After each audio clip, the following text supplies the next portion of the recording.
Chapter 1093. Luffy vs Kizaru.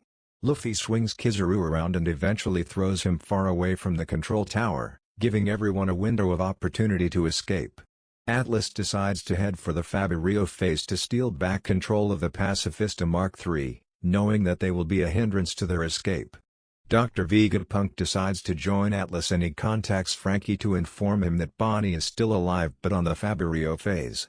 Sanji offers to join the two to find her while Jinbei gathers Dr. Vegapunk's luggage, telling everyone to meet up at the back exit. On the Faburio phase, the Marines start looking for Bonnie, who is using her devil fruit powers to incapacitate several Marines by changing their age.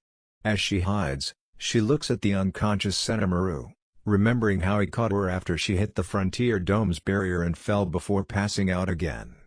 Meanwhile, Luffy sees Zoro fighting Lucci, with the former reminding his captain to keep focusing on Kizaru. After trading a few blows, Zoro tells Lucci that with his level of power, he will not let him face Luffy. In response, Lucci says he would be better off killing Zoro since he is practically Luffy's number 2. As for Kizaru, he manages to avoid falling into the sea and uses Yasukani no Magatama to return to the island at light speed. Once he catches up to Luffy, he turns the individual light particles into copies of himself, all of which use Sama no Murakumo to create light swords to attack him, though they surprisingly do minor damage to Luffy. He responds to Kizaru's attack by using Gamu Gamu no Dawn Whip to destroy a few, before making a run for it. As the copies chase after him, Luffy reveals that he was getting them lined up to take them all out at once with Gamu Gamu no Dawn Stamp.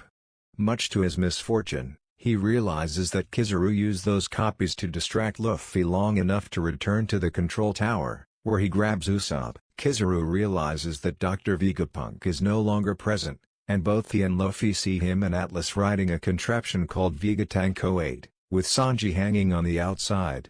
Dr. Vegapunk declares that he is on his way to save Bonnie. Kizaru tries to blast him, but Luffy takes the shot. Franky joins the three as he tells Lilith to use General Franky to carry the Thousand Sunny. On the coast, the Marines are informed that Dr. Vegapunk has left the lab phase. Edison partially disables the Frontier Dome, allowing Dr. Vegapunk to exit safely, and Atlas issues a new command to the Pacifista to annihilate all the Marines on the island. Thanks for watching. Please like, subscribe, and notified.